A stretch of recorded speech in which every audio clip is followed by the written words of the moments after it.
দৃশ্যের সাথে শব্দের ব্যবহার, এটাকে বলা হয় সিনক্রোনাইজেশন। সিনেমায় দৃশ্যের সাথে শব্দের এই ব্যবহার বা এই সিনক্রোনাইজেশন সহজ ছিল না। শুধু আপনারা দেখছেন চ্যানেল 24-এর সাপ্তাহিক আয়োজন সিলভার স্ক্রিন।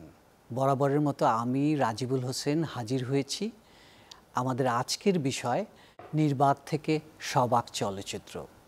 বরাবরের মতো আমাদের সঙ্গে একজন অতিথি আছেন। আমাদের আজকের অতিথি নির্মাতা এবং শিক্ষক জনাব জুনায়েদ হালিম। আপনাকে আমন্ত্রণ জানাচ্ছি আমাদের আজকের পর্বে। জুনায়েদ ভাই, সিনেমায় শব্দের ব্যবহারকে অষ্টম আশ্চর্য হিসেবে একসময় বলা হতো।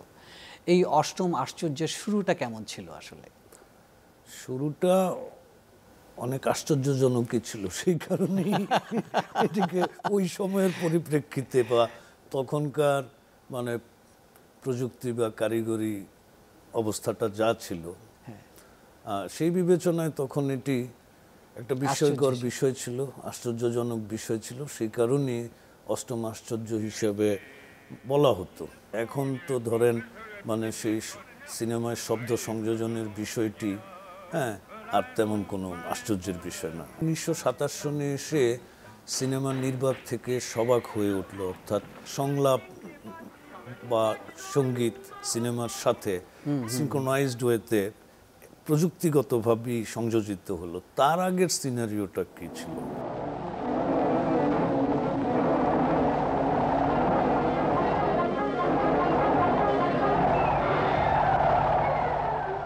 সিনেমা তো শুরুতে সাইলেন্টই ছিল, কিন্তু সেই সাইলেন্টিরাতে শুরুর দিকে মানুষ চলন্ত ছবি পর্দায় দেখে একরকমের জীবিত মনে হয়, হাঁটা চলা চলাফেরা সব এটাই তাদের জন্য বড় বিস্ময়ের বিষয় ছিল। শব্দ প্রযুক্তিগতভাবে সিনেমায় যুক্ত হওয়ার আগ পর্যন্ত কিন্তু সিনেমা হলগুলোতে, থিয়েটার হলগুলোতে পর্দার নিচে অর্কেস্ট্রেশন করে, পিয়ানো সেট করে বা ফুল অর্কেস্ট্রা করে সিনেমার দৃশ্যের সমান্তরালে লাইভ পারফরমেন্স করতো, মিউজিক্যাল পারফরমেন্স এন্ড অল। শব্দের চাহিদাটা কিন্তু ছিল নির্বাক সময়ে, আইদার মিউজিকের ভিতর দিয়ে অথবা পরিপূরণ করা হতো। আবার সাইলেন্ট সিনেমায় যেটি ছিল ইন্টারটাইটেল, অর্থাৎ চ্যাপলিনের ছবিগুলো তো দেখবেন ফিউ মান্থস লেটার একটা কার্ড আসলো, যেটাকে আমরা টেলিভিশনের ভাষায় বলি টেলপ। অর্থাৎ স্টোরি বা ঘটনাক্রমের প্রোগ্রেশনটা লিখিত রূপে এক ধরনের গ্রাফিক্যাল টাইটেল দিয়ে, লিখিত বর্ণমালা দিয়ে সেটা ঘটনার প্রোগ্রেসটা ঘটাইতো। Hello hello hello, Mary had a little lamb, its fleece was white as snow, and everywhere that Mary went, the lamb was sure to go. Ha ha ha. সিনেমায় শব্দ সংযোজনের চেষ্টাটা কিন্তু আগে থেকেই ছিল, কারণ সিনেমার মুভিং ইমেজ আবিষ্কার হওয়ার আগেই কিন্তু আলভা এডিসন 1870 থেকে 75-77 ওই সময়কালের মধ্যে কিন্তু মানে ফোনোগ্রাফ আবিষ্কার হয়ে গেছে, এবং মানে ডিস্কের মধ্যে, ওয়েক্স ডিস্কের মধ্যে মানে শব্দ রেকর্ড করে রাখার যান্ত্রিক বা প্রযুক্তিগত কারিগরি জায়গাটা ডেভেলপ করে ফেলেছে। এবং তখন মানুষ কিন্তু গান শুনতো রেকর্ড থেকে, একটি বাজারে ওই ফোনোগ্রাফ যন্ত্র এসে গেছে। এটি সিনেমার সাথে কিভাবে, ইমেজের সাথে কিভাবে এটাকে সিনক্রোনাইজড ওয়েতে যুক্ত করা যায়, সেই ভাবনাও আসলো উদ্ভাবকদের মধ্যে। এবং আলভা এডিসনের মানে পরীক্ষা নিরীক্ষাগার যেটি ল্যাবে, সেই প্রক্রিয়া তো চলেছি, এবং সেটি থেকেই আবিষ্কার হলো বিটাফোন। বিটাফোনটাও ছিল ওই ডিস্কে সাউন্ড রেকর্ডেড হতো, এবং বিটাফোনকে ফিল্মের ডায়লগ এবং যে জায়গায় মিউজিকের বিষয় ছিল সেগুলি রেকর্ড করে নিয়ে প্রজেকশনে যখন চালানো হতো তখন ওটা মানে সিনক্রোনাইজড ওয়েতে চালাতো। এতদিন ছিল যে শুধুই প্রজেক্টর দিয়ে ফিল্ম চালাতো, তখন প্রজেকশনের সাথে আরেকজন সাউন্ড প্লেয়ার যুক্ত হলো, প্রজেক্টরের কাজটা আরো কঠিন হয়ে উঠলো।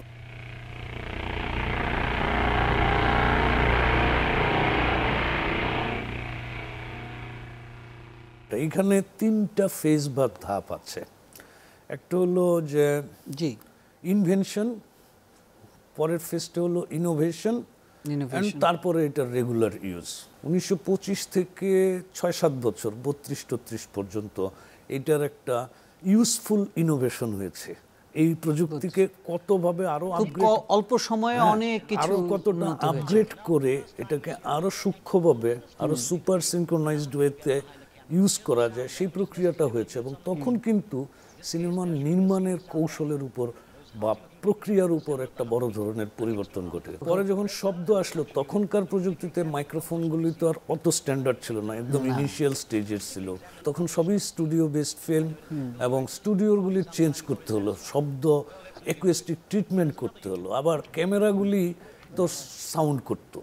তখন শুটিং করার সময় একটা কাচের বক্সে বাক্সের মধ্যে ক্যামেরা ঢুকিয়ে সেই বাক্সের মধ্যে ক্যামেরাম্যান এবং অ্যাসিস্ট্যান্ট গিয়ে কাজ করত। তখন দূর থেকে ছবি তোলা নিত, কারণ মাইক্রোফোন সাউন্ড রেকর্ড করার জন্য একদম পারফর্মারদের কাছাকাছি মাইক্রোফোন নিয়ে যেতে হতো, যার ফলে টেলিফটো লেন্স ইউজ করা শুরু করলাম।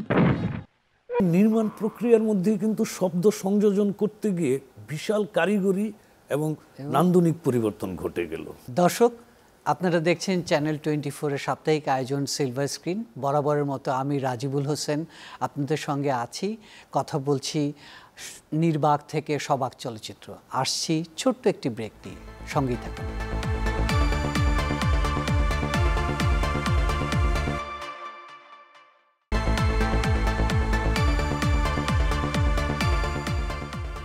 দর্শক, আপনারা দেখছেন চ্যানেল 24-এর সাপ্তাহিক আয়োজন সিলভার স্ক্রিন। তো জুনায়েদ ভাই, শব্দের যে ওয়েভ লেন্থ, এইটাকে যে ফিল্মে বা সেলুলয়েডে নিয়ে আসা, এটা তো একটা সংকট ছিল। মানে আরেকটা সংকট ছিল যে ধরেন এতগুলো দর্শক একসাথে দেখবে, সেইটাকে আসলে ওরকম প্রজেকশন করার মতো এমপ্লিফায়ার সিস্টেমটারও তো সংকট ছিল। ফিল্ম চলছে প্রজেক্টরে সেপারেটলি, সাউন্ডটা চলছে আরেকটা ফোনোগ্রাফে সেপারেটলি, ওইভাবে হতো। কিন্তু এটা অনেক মানে কারিগরিভাবে খুব সুষ্ঠু ছিল না, পারফেক্ট ছিল না। প্রায়ই দেখা যেত যে পিন সরে গেছে, ঘুরতে ঘুরতে সাউন্ড থেমে গেছে, আবার পিনটা যথা জায়গায় দিলে পরে দেখা যেত যে মানে ততক্ষণে ফিল্ম অনেক এগিয়ে গেছে, যার ফলে এই সিনক্রোনাইজেশনের খুব সমস্যা ছিল। How to face it, how to overcome it.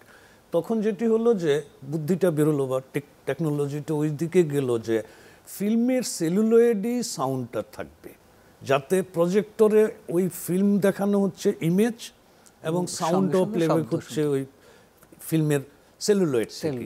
Optical sound, মানে সিনেমার পরিভাষায় বলা যে ফটোগ্রাফিক সাউন্ড। সেটি করলো কি, ফিল্মের গেজের মধ্যেই পারফোরেশনের সাইডে ফিল্মের ট্র্যাক, মানে অপটিক্যাল সাউন্ড ট্র্যাক, যেটি সাদা কালো একটা জিগজাগ একটা বিষয়। আগের ফিল্ম পজিটিভে বা সাউন্ড নেগেটিভে সেটা দেখা যায়। তখন ফিল্মের ক্যামেরা এবং অপটিক্যাল সাউন্ড রেকর্ডিং সিনক্রোনাইজড হয়ে গেল, কিন্তু একটা কঠিন ব্যাপার হয়ে গেল। ব্যাপারটা হলো কি, শুটিং করাটা অনেক কঠিন হলো, কারণ তখনকার যন্ত্রপাতিগুলো তো ছিল ঢাউস সাইজের। পারফরমেন্সটা করাতে হতো লাইভ, মিউজিশিয়ানরা একদিকে মিউজিক করতো, অ্যাক্টরসরা অ্যাক্টিং করছে, ক্যামেরাম্যান সেটা শ্যুট করছে, রেকর্ডিস্ট সেটা শ্যুট করছে, শুটিংই করতো, একসঙ্গে সব কিছু হতো। ঘন্টার পর ঘন্টা রিহার্সেল করে, মনিটর করে, তারপরে হয়তো একটা শট টিক করতো। অ্যাবসলিউটলি স্টুডিও সিস্টেমে করতে হতো, অ্যাকুস্টিক ট্রিটমেন্ট করে স্টুডিওকে একদম শব্দ নিরোধক করে এই শুটিংগুলি করতে হতো।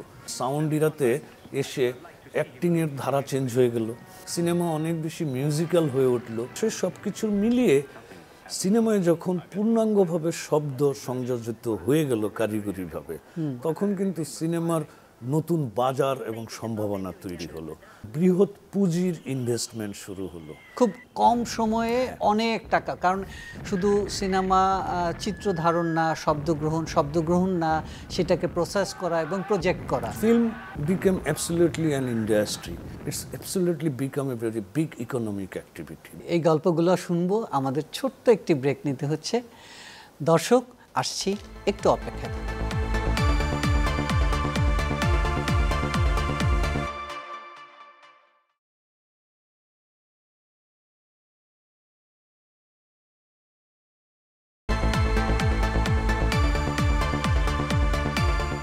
দর্শক, আমরা ফিরে এলাম সিলভার স্ক্রিন নিয়ে।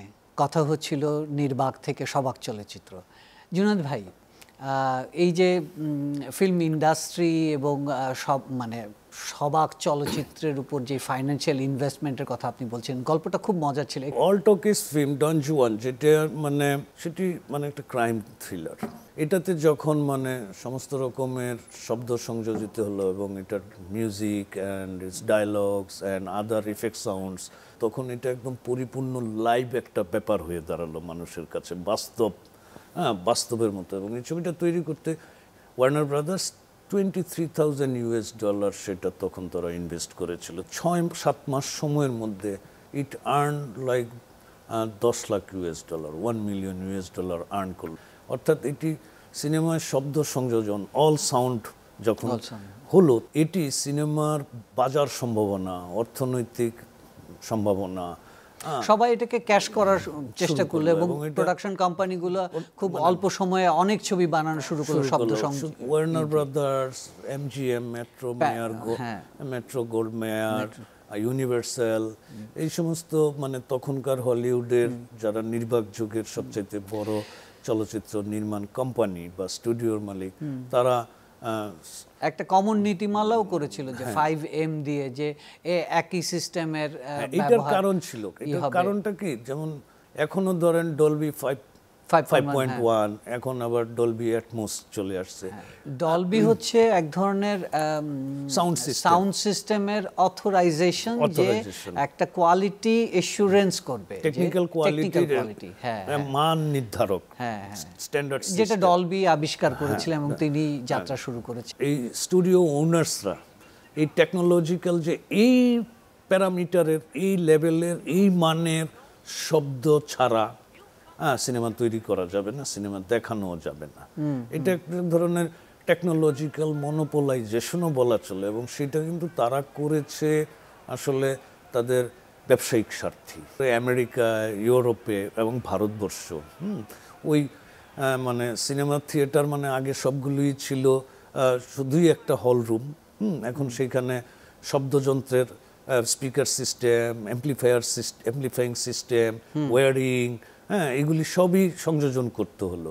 এবং এগুলির আবার স্ট্যান্ডার্ড যন্ত্রপাতির নির্ধারিত মান নির্ধারিত ছিল, সেটার বাইরে কেউ যেতে পারবে না। এখন যেরকম ডলবির বাইরে যাওয়া যায় না। এটা কি মনোপলি হয়ে গিয়েছিল না একটা সময়? অবশ্যই। সেটা ভাঙার জন্যই তো প্যারামাউন্টের সঙ্গে ইউনাইটেড স্টেটসের একটা কেস লড়েছিল এবং যেটা প্যারামাউন্ট হেরে গিয়েছিল। হ্যাঁ, তো এগুলি নানা রকম। এটা তো তুমি প্রযুক্তিকে কক্ষিগত করে রাখতে পারবে না এবং সেটাকে তুমি শুধুমাত্র তোমাদের নিজস্ব ব্যবসায়িক স্বার্থে ইউজ করতে পারবে না। ভারতবর্ষের প্রথম পূর্ণদৈর্ঘ্যের ছবি যদি অস্তিত্ব পাওয়া যায় হিসেব করলে রাজা হরিশ্চন্দ্র, দাদা সাহেব ফালকের। কিন্তু তারও আগে তো আমাদের দেশের, বাংলাদেশের এই মানিকগঞ্জের বকজুরি গ্রামের হীরালাল সেন সিনেমা তৈরি করেছে এবং উনি পূর্ণদৈর্ঘ্যের ডকুমেন্টারি ফিল্মও তৈরি করেছেন, বাংলা ভাগ নিয়ে, তাই না?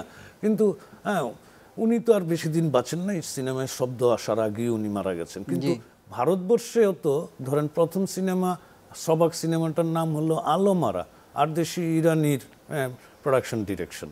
তো যখন শব্দ চলে আসলো, ভারত সিনেমা যেরকম 1895-তে প্যারিসে শো হওয়ার পর 1896-তে বোম্বেতে শো হয়েছে, কলকাতায় শো হয়েছে, আমাদের বাংলাদেশের ঢাকা শহরে হয়েছে, ভোলাতে হয়েছে, এমনকি মানিকগঞ্জের বকজুরি গ্রামেও হীরালাল সেন ফিল্ম শো করেছেন।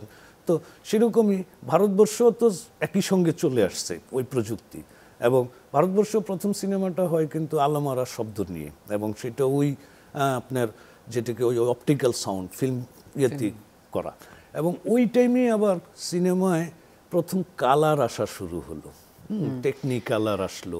সিনেমার প্রযুক্তি এবং নান্দনিক যে পরিবর্তন, ভাষাগত প্রকাশভঙ্গির যে পরিবর্তন এবং সম্পাদনা কৌশলের, এই সব কিছু মিলিয়ে এই সিনেমাগুলি আদর্শ টেক্সট ফিল্ম। আমি এই অনুষ্ঠানের সুবাদে একজন বাংলাদেশের সিনেমার ক্ষেত্রে একজন প্রাতঃস্মরণীয় মানুষকে স্মরণ করতে চাই। গত 20 তারিখ জানুয়ারি মাসের ছিল প্রয়াত চলচ্চিত্রকার, শিক্ষক, আমাদের সবার আমাদের জেনারেশনের সবার সিনেমা গুরু আলমগীর কবির, তার মৃত্যুদিন। আমি তাকে বাংলাদেশের সমস্ত সুস্থ চলচ্চিত্র কর্মী নির্মাতাদের পক্ষ থেকে গভীরভাবে স্মরণ করছি।